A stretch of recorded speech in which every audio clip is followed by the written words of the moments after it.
Orang yang mengatasnamakan fetish untuk dia kemudian akhirnya berselingkuh dengan orang lain, itu sebenarnya bukan fetish, emang lo ini aja gitu, ngeles aja gitu ya berarti. Lu pasti ngiri, gue udah Kenapa? pernah ke zaman-zaman kejayaannya Vivid Industri, gue pernah berkunjung dong. Nah ternyata ada satu kunjungan, gitu kan ya. Oke. Siapa yang mau mendaftar untuk kunjungan ke industri porn? Ada penelitian, otak orang yang kena kokain sama yang porn addict, itu hancurnya sama. Aduh.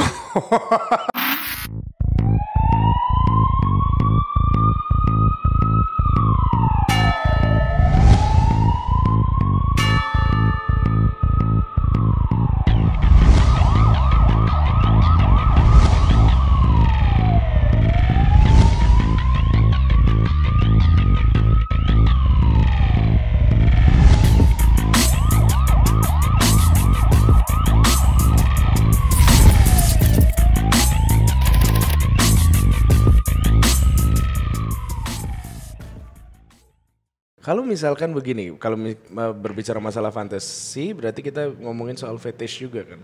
Boleh. Oke, berbeda ini ya berarti ya Beda, Mbak ya, berbeda. beda. Apa sih bedanya fantasi sama fetish bukan?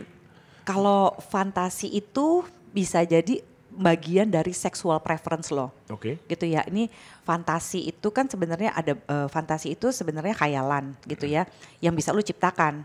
Sebenarnya fantasi itu membantu, kalau fantasi yang organik gitu ya, itu sebenarnya ngebantu kita bisa dekat sama pasangan kita. Ya, makanya usahakan jangan fantasiin orang lain, fantasiin momen-momen yang pernah oke banget. Terus begitu lu bisa proyeksiin, wah kira-kira satu hari nanti kalau dia pernah bisa begini, siapa tahu dia mau begini. Nah, Gitu oke, kan gitu. oke. Stuff like that. Tapi kalau misalnya kita berbicara mengenai fetish ya. Nah, kalau fantasi itu kan kayak begitu. Nah, kalau fetish itu kan sebenarnya adalah itu penyimpangan perilaku seksual. Oke, kategorinya masuk penyimpangan perilaku Iya, seksual. karena gini, fetish itu adalah orang-orang yang merasa terangsang gitu ya pada bagian tubuh atau benda-benda non seksual. Misalkan terangsang ngelihat coklat, terangsang ngelihat Kain ya si gilang bungkus gilang tuh. bungkus gitu ya. Apa Untung bukan namanya gilang lu gilang? ya. Gue nggak yang batik, gue justru yang sehelai aja. Nah kan itu normal, itu kan Oh, iya, seksual, iya. transparan lah, itu kan Oke, benda-benda oke. seksual gitu. Oke. Terus bagian tubuh non seksual kan biasanya orang akan terangsang payudara sama genital sama kelamin gitu misalnya ya. Tapi kalau dia terangsangnya pada apa? Misalnya jempol, betis, iya, ketiak, Paham. tulang belikat, Iya. non seksual semua kan? Ada yang tulang belikat ya? Ada bang. Aneh banget. Tulang belikat gue tuh Jari-jari. sering dipijit loh, padahal jari-jari juga ada. Jari-jari. Nggak jari-jarinya nafsu turn on gitu. Nah oke. itu fetishnya kayak begitu gitu. Jadi kalau seksual fantasi itu adalah preferensi kita. Kalau fetish itu gini, kalau dia tidak ada si fetishnya ini, misalnya dia fetish terhadap hak tinggi, fetish terhadap jempol, fetish terhadap tulang belikat, fetish terhadap kain jarik gitu ya. Kalau tidak ada si bagian tubuh ini atau benda-benda ini, dia nggak bisa turn on. Oke, paham. Berarti orang yang mengatasnamakan fetish untuk dia kemudian akhirnya berselingkuh dengan orang lain, itu sebenarnya bukan fetish, emang lo ini aja gitu, ngeles aja gitu ya berarti ya. Karena kan kemarin tuh sempat rame juga tuh, ada juga yang bilang katanya, gue pengen coba yang lain aja gitu. Itu bukan fetish dong. Sekarang gini, honestly speaking gitu ya. Kita sebagai manusia laki-laki dan perempuan, kita tuh pasti punya keinginan banyak banget kan. Iya. Bisa gak sih diakomodasikan sama satu orang? Nggak bisa, emang enggak. Oke. Makanya kesetiaan tuh pilihan. Ada Wah, gak sih manusia yang berat nih. bener-bener pure monogami? Nggak ada. Ya. Lu harus milih. Kalau lu nggak bisa jangan nikah. Oke. Atau jangan monogami. Iya, Lu mau nikah ya jangan monogami Iya, gitu. Jadi lu nggak bisa bilang bahwa ya gimana ya, gue soalnya nggak bisa jadi kalau orang ada beberapa baik laki-laki atau perempuan ketika dia berselingkuh kan alasannya gue nggak bisa jadi ngungkapin fetish gue sama dia, kalau sama pasangan gue nggak nyaman. Lu cari cara dong. Oke. Ya kan? Cinta kan cari cara bukan alasan men gitu. Keren nih. Keren banget nih. Gitu, jadi lu nggak bisa bilang gitu. Ya masa nggak ada sih orang lu kondisiin lah, lu ajak ngobrol gitu ya. Yang gue tuh seneng banget nih kalau misalnya pakai jilat ketiak nih kan biasanya risih gitu kan ya. Jadi gue suka tanya, oke, buat pasangannya biasa ada konseling tuh. Mbak, saya tuh bener-bener fetish banget. Jadi kalau nggak ada, misalnya nggak ada jilatan ketiak atau nggak ada kain jarik atau nggak pakai kaos kaki pada saat berhubungan seks, kan fetish tuh gitu, bener-bener aneh tapi dorongannya kuat sekali. Saya nggak bisa turn on sama sekali, Mbak, gitu. Nah sekarang gini pasangan, oke, lu tersakiti nggak? Enggak. Lu rasa aneh? Iya. Nah gimana tuh kita mensikapi rasa anehnya? Gimana tuh ketemu di tengah? Gitu. Yang penting dia masih bisa berhubungan. Yang susah kalau fetishnya udah bener-bener udah parah banget. Udah menyakiti. Bukan menyakiti, itu menyakiti BDSM lain lagi. Fetishnya tuh udah gini, dia nggak perlu berhubungan seks. Misalnya dia fetishnya shoe fetish. Dia fetishnya terhadap hak tinggi. Jadi kalau mau berhubungan seks harus pakai hak tinggi. Bisa jadi dia cuma butuh pegang-pegang nih cewek lagi pakai hak tinggi, itu ya dicium-ciumin, terus dia ejakulasi. Kan ceweknya nggak dapet dong. Nah kalau udah kayak gitu ya susah. Tapi kalau misalnya fetishnya masih ya severe, masih sedang lah gitu ya, misalnya masih light, belum severe gitu, dia masih dia mesti pegang hati dulu baru dia bisa hubungan seks senggama. Ya aman kan? Ya. Gue sih demen banget kalau ada yang fetishnya hak tinggi ya. Hak tinggi gue banyak pasti. Banyak banget soalnya. Beri silakan. beri silakan sentuh gitu ya. Itu kan fetish ya kan.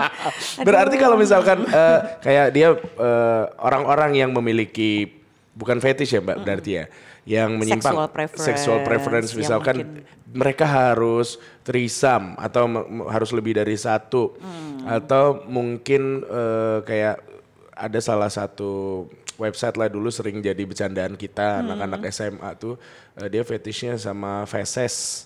Itu penyimpangan. Ya itu penyimpangan gitu atau harus sama hewan. Apakah orang-orang seperti itu akan bisa sembuh atau misalkan gini nih, dia kan sukanya yang fetishnya yang aneh-aneh atau fantasinya aneh-aneh tuh, lu gak usah kawin sama dia. Apakah sebaiknya begitu? Atau nanti gak apa-apa gua kawin, ntar dia bisa sembuh kok gitu. Gini, sebenarnya semua masalah gangguan-gangguan psikologi nggak ada yang sembuh 100% kan. Oh gitu ya? Tapi bisa terkontrol. Satu, ada yang mesti minum obat. Kalau misalnya impulsifnya terlalu tinggi gitu ya. Tapi kalau misalnya kayak zoofilia gitu ya, terus atau yang suka kotoran agak segala macam, emang agak sulit gitu ya. Dia memang mesti dibantu untuk bisa ketemu jalan tengahnya. Tapi susahnya kan kalau mereka mengungkapkan itu dari awal kayak gini, cinta kan nggak bisa milih men. Iya benar. Gue jatuh cinta sama orang yang ternyata punya penyimpangan seksual. Iya benar. Tapi penyimpangan seksual nggak semuanya kriminal loh. Iya. Ya, gitu yang kriminal kalau dia udah maksa gitu ya. Misalnya ada yang misalnya penyimpangannya tuh golden shower, dia maunya dikencingin. Golden shower dong, kan golden shower kan. Gue maunya dikencingin dulu, baru gue bisa turn on gitu ya. Dia ngencinginnya juga sih nggak apa-apa, tapi kan nggak selalu nyaman. Nah itu bisa nggak cari jalan tengahnya? Cuma yang susah yang kayak sama kotoran, sama binatang. Itu kan agak susah ya ditoleransi sama kebanyakan orang. Gue inget waktu itu gue lagi belajar ini di mana ya? Kayaknya ini di bukan Texas. Mungkin apa di Texas ya. Jadi gue ada namanya SAR gitu ya. Jadi sebagai seks terapis gue itu harus ikut pelatihan ini gitu. Ini pelatihan desentisasi. Jadi buat para seksolog nih kayak gue untuk punya muka yang sedeng aja kalau lagi denger yang aneh-aneh. Susah banget men. Gue pas lagi masih basic, wah gue masih bersenang-senang. Give me apalah, lulusnya santai set gitu kan ya. Kita berbagilah macam-macam cerita ajaib gitu dari Indonesia, gue apa gitu, banyak yang ketawa-tawa gini. Indonesia ajaib-ajaib men lo gitu. Gue pernah gak ngelihat ada bohlam masuk ke dalam vagina, pecakrek. Nah, begitu gue cerita semuanya antara ngakak sama miris semua, kayak cewek-cewek udah gitu. I know gitu ya, gue pernah menghadapi kayak gitu, which is tuh kan gitu. Nah pas lagi kelas advance, start advance itu yang namanya mungkin banyak banget, itu kelas tuh cuma 15 orang kan gitu ya, karena benar-benar mesti yang seks terapis yang udah lulus basic, terus udah gitu juga pengalamannya pasti udah banyak di situ kan, nggak boleh karena mesti ada yang pengalaman berapa tahun gitu gue lupa. Nah di situ pas masuk kelas masih LGBT ya santai gue, terus udah gitu ada fetish yang gimana-gimana, aku masih santai. Gue ini kan penyayang binatang ya, apalagi anjing. Terus pas lagi zoofilia kelas, gue aja masih tahan pas lagi ada masuk sesi yang bestiality yang orang bener-bener nikmatin banget sama kotoran manusia. Agak mual ya, tapi ya, kan ya. mukanya sih. Ya tetap ya.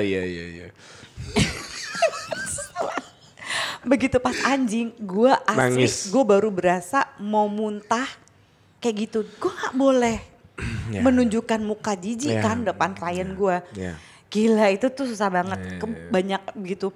Dari 15 orang itu kayak ujung-ujungnya tuh cuma kayak 3-4 orang gitu sisa-sisanya.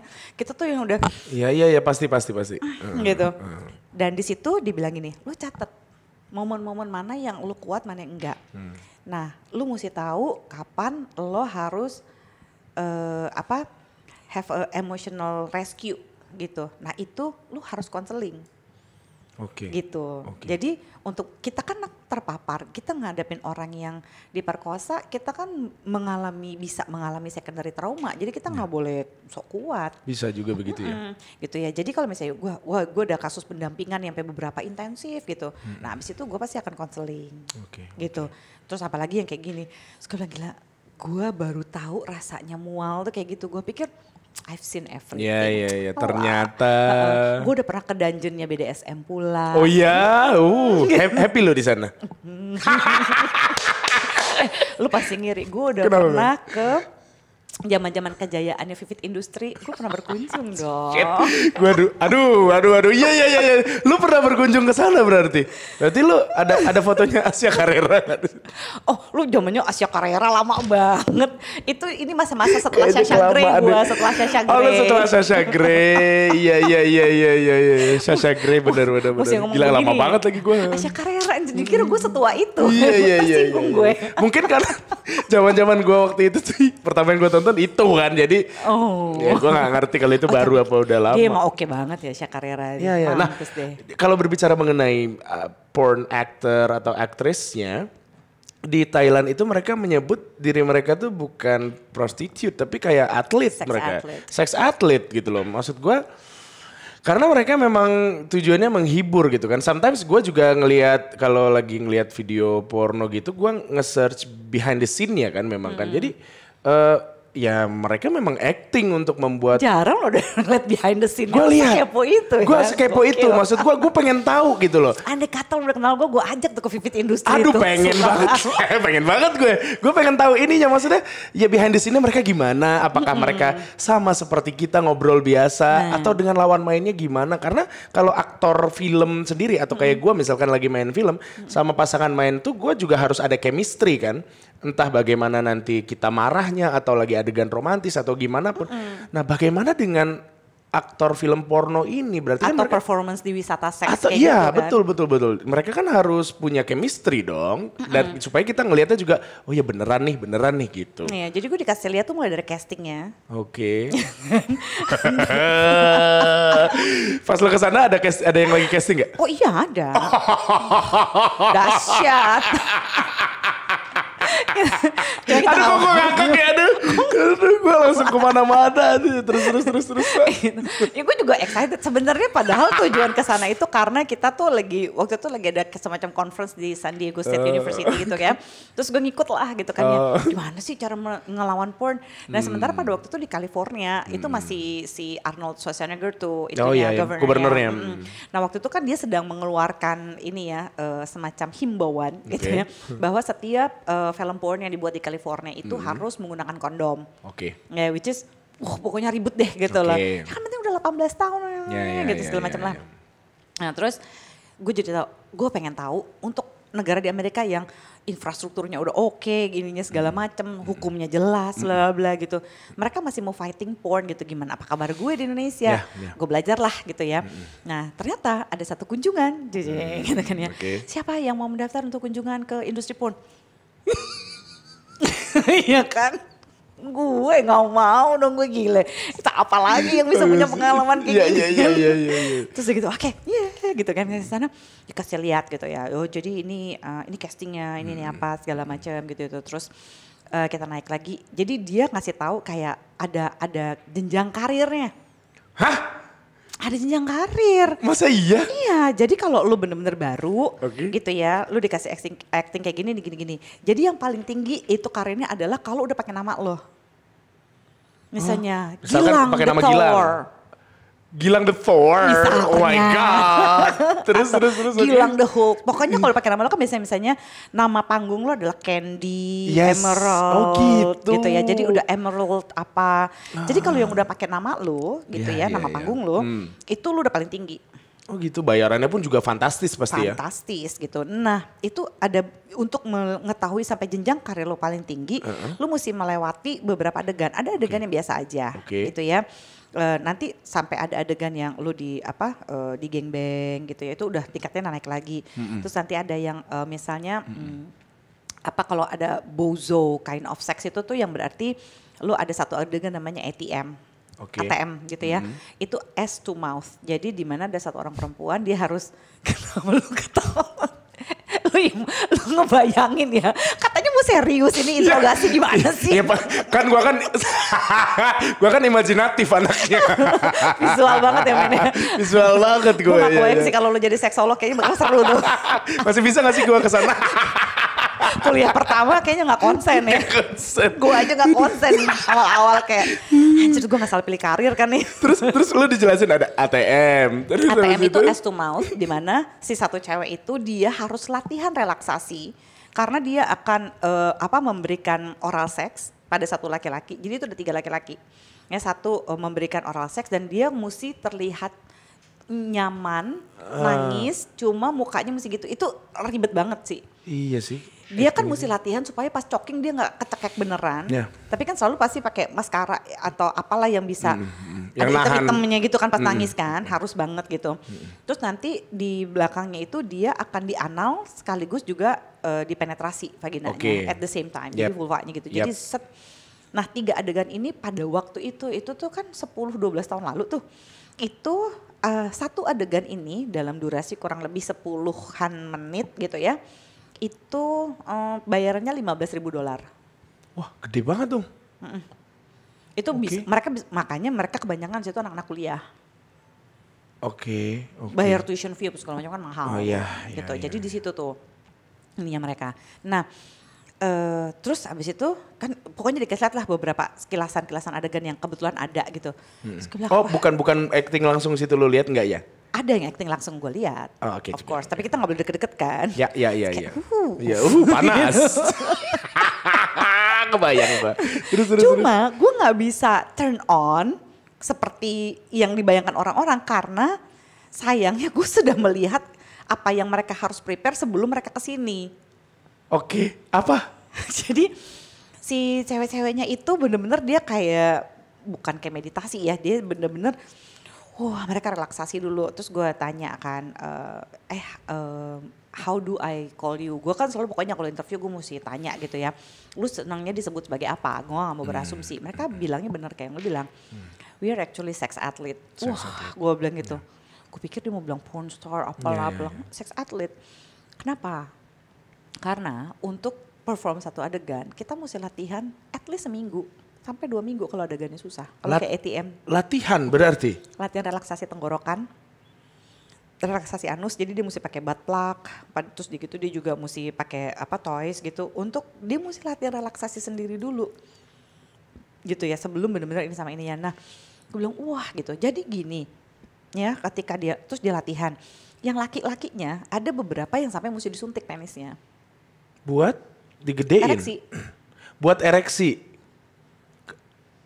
Oke. Jadi tidak seindah yang orang-orang kira. Iya, Gue tanya kan sama si cowok-cowok gini, kayaknya selain nude fotografer, bintang porn cowok itu adalah idaman segala bangsa deh.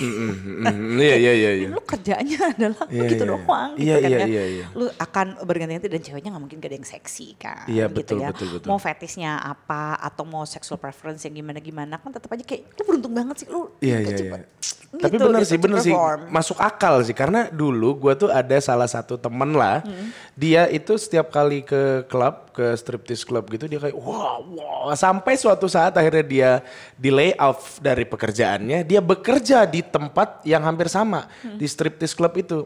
Setelah gue coba dateng, terus dia bilang gini, gue nanya lah iseng, wih tiap malam di sini nih seneng nih. Terus dia jawabnya gini, Lang gue capek Lang. Kata dia gitu, gue bosen tiap malam gue lihat kayak begini gitu. So what? Iya udah gitu kan akhirnya. Berarti itu juga yang dirasakan oleh aktor-aktor atau seks atlet yang cowok itu juga.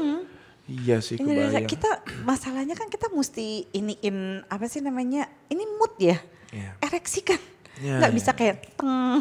Ya, gitu. betul, Ayo betul. on off gitu ya. Betul. Dan lu mesti adegannya kalau salah gitu lu mesti cabut penisnya, lu pindah lagi begini. Like Betul. how long Ya. gitu kan ya.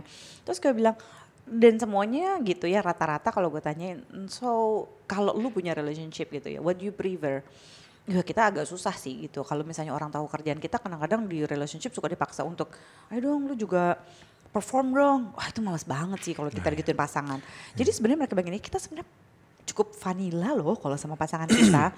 Ya mau explore, mau ini gitu. Tapi kayak boleh gak sih kayak pakai rasa sayangnya. Ya, they need segala love lah ya. macam. Ya, Makanya ya, ada paham, satu bintang porno yang dia cuma mau perform sama suaminya. Tahu gak ada yang suami istri bintang porn? Aduh, kenapa gue lupa ya Black?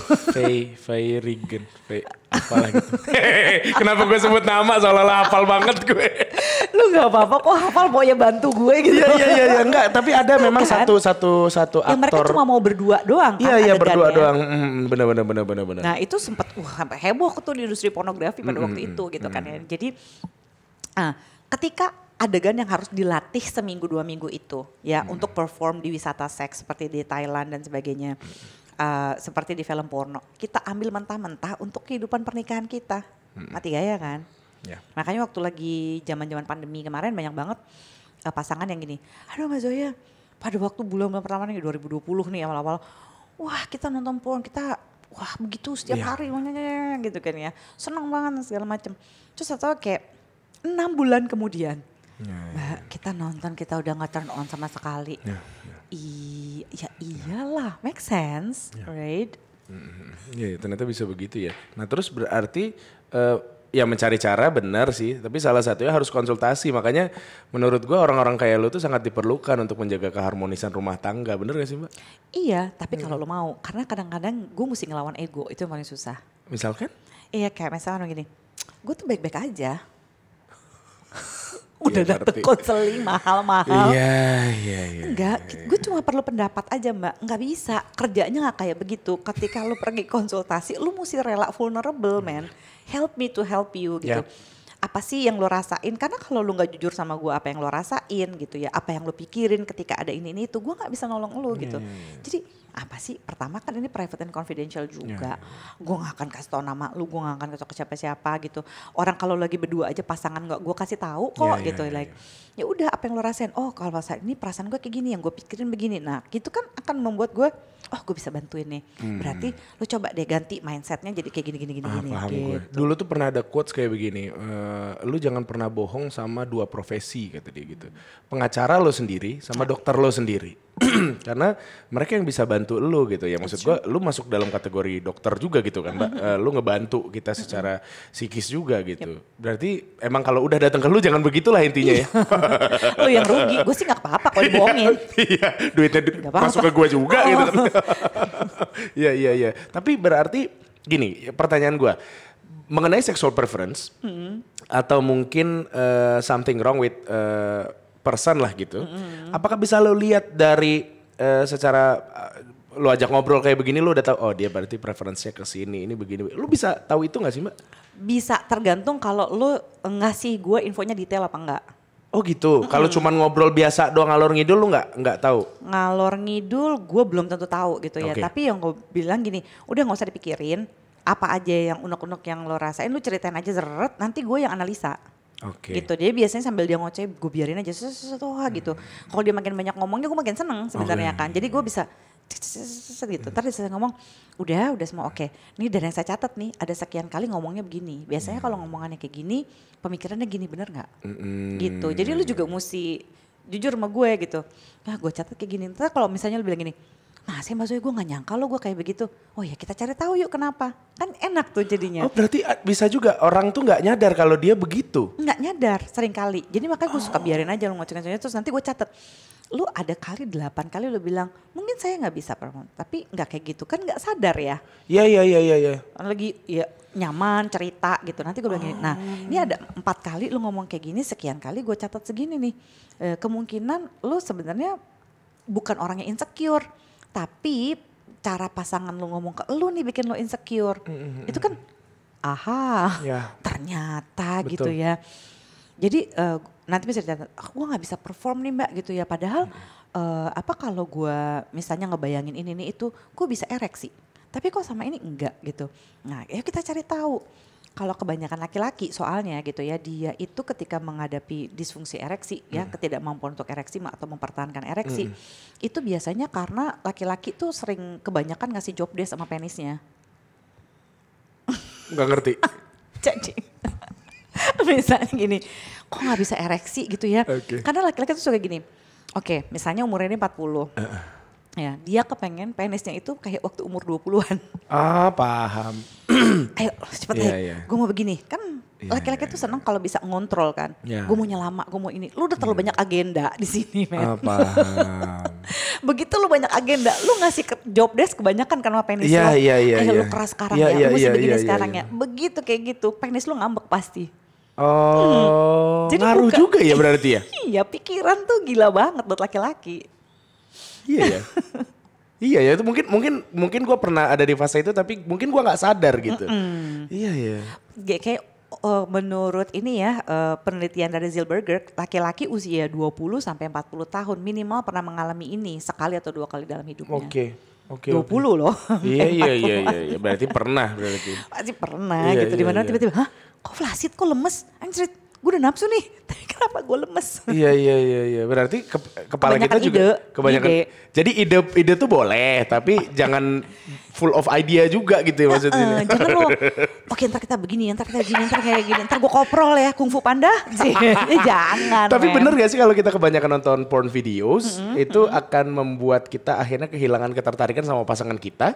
Sehingga nanti kita malah lebih cenderung nonton film dulu baru kemudian bisa ke pasangan kita, atau malah kita sebelum ke pasangan kita sudah ejakulasi terlebih dahulu. Bisa begitu? Bisa banget gitu. Pornografi itu membuat satu kita mempertanyakan kenormalan seksualitas kita. Ya kan? Jadi kalau like, kok di situ bisa warnanya pink, kamu coklat sayang? Kok situ lama, kok lu sebentar? Iya kan, ekspektasinya tadi kan kalau dalam film porn. Terus ya gitu, kedua itu akan memboikot keintiman di dalam rumah tangga. Karena yang lu lihat rangsangan lu gak organik. Yang kita mau kan rangsangannya, gue kalau mau ngeliat pasangan gue pengen langsung turn on. Iya. Gue pengen gue jadi orang yang bikin dia turn on. Tapi kalau lu udah nonton pornografi dulu baru lu turn on, lu kan sebenarnya tidak tertarik sama pasangan lu. Lu tertarik terhadap ide yang dikasih sama film itu. Dan kedua, kalau misalnya lu ada di industri kreatif seperti ini gitu ya. Terus lu sering nonton film porno gitu ya, misalnya lu seminggu 2 kali gitu ya, seminggu sekali. Dalam 20 tahun ke depan ya, lu akan ini loh, ada satu bagian otak kreatif lu itu mandek. Beneran itu? Iya. Lu jadi gak bisa mikir, lu jadi kayak kok gue ngeblank banget ya, gue jadi lama loading gini kalau mau mikir ya. Dia orang industri kreatif yang rajin nonton porno secara intensif ya, bener-bener kayak seminggu bisa sejam, setengah jam gitu, bener-bener ini pada porn. Kalau either dia jadi porn addict, lebih parah lagi dia akan jadi seperti ini. Nah, ada penelitian otak orang yang kena kokain sama yang porn addict itu hancurnya sama. Aduh. Lu bayangkan kan orang kalau udah pernah kena drugs kan lemot banget. Iya. Nah lu lemotnya tuh bukan cuma itu, lu lemotnya di bagian emosi juga kan. Lu susah banget untuk bisa berpikir kreatif. Karena berpikir kreatif kan lu butuh fantasi. Kalau lu punya kebiasaan fantasi yang sehat, lu membayangkan momen-momen seru. Daripada lu bikin porn, gimana kalau lu berbagi fantasi seksual sama pasangan lo? Ketika lu berbagi fantasi seksual, lu jadi otak kreatif lu jalan men. Lu juga dikasih sama pasangan lu merasa didengar, merasa connected, karena lu bagi rahasia kan sama dia. Ini menarik ini. Gitu. Karena kalau kebanyakan nonton film porno tuh kadang-kadang kita ngelihat yang nganterin pizza atau yang lagi ngebenerin apa di rumah. Gue udah berharap lo ngomong fake taksi nih, enggak ya? Beda ya? Gue akan kesana. Akhirnya rusak semua kan, maksud gue bener-bener kan akhirnya lu kalau ngelihat taksi atau mungkin ya lu ngelihat ya beberapa preferensi kayak stewardess misalkan kayak gitu kan kayak flight attendant atau receptionist atau Nurse. something with uniforms gitu kan, nurses. Aduh, jadi rusak gitu loh semuanya gitu ya. Iya berarti memang harus kurangin dong. Oke, siap. Mbak Zoya sekali lagi thank you banget. Karena menurut gua hari ini tuh banyak banget ilmunya. Walaupun mungkin tidak semua setuju gitu kan ya, namanya netizen kita gak bisa berharap banyak juga. Tapi anyway gua merasa sebagai host hari ini sangat banyak dapat ilmu. Termasuk visual ya? Secara visual juga. Dan mungkin permintaan gue kalau one day lu akan datang ke ya porn industry, gimana ajak gue. Karena gue tuh bener-bener Pornhub sekarang tinggal, kalau Vivit mah udah habis. Oh iya, udah habis ya? Udah gak ada Oh Vivit. iya. Itu kan aku tuh Udah habis masa jayanya. gue tuh jujur gue curious gitu loh. Maksudnya dilihat dari sisi acting mereka tuh jago. Iya latihannya lama. Latihannya lama, terus juga kan lu kayak Lu aja ada reading kan, dia juga ada. iya mereka ada ya ternyata ya, gila ya. Terus juga kan ada beberapa adegan tuh yang gue lihat, terus cut. Aji kok bisa di-cut gitu maksud gue. Ini lu lagi di tengah-tengah gitu loh, lu masih bisa nge-cut tuh. Gila sih. Ganti ini kan, kamera kan juga ganti Iya, kan. angle-nya mesti ganti. Wah gila sih ini. Kalau lu punya 5 kamera ya sudah tinggal. Iya selesai Berapa gitu. banyak sih bisa kaya itu apa Itu enggak kan? itu dia. Kan kamera makanya. 2. Nah.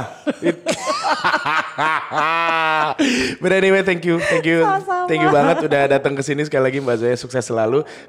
Mudah-mudahan nanti kita bisa ngobrol lebih banyak. Aku dan Adis mungkin juga nanti akan ketemu tidak di area entertainment tapi kita mau konsultasi juga karena menurutku penting sih. Walaupun mungkin kita merasa baik-baik aja tapi aku rasa tetap harus konsultasi. Adalah latihan-latihan skill, jangan nunggu ada masalah sebenarnya lebih oke. Nah itu tuh penting kan? tuh. Apa istilahnya kalau minum obat tuh mencegah ya lebih baik daripada mengobati. Siap, thank you very much sekali lagi Mbak Zoya.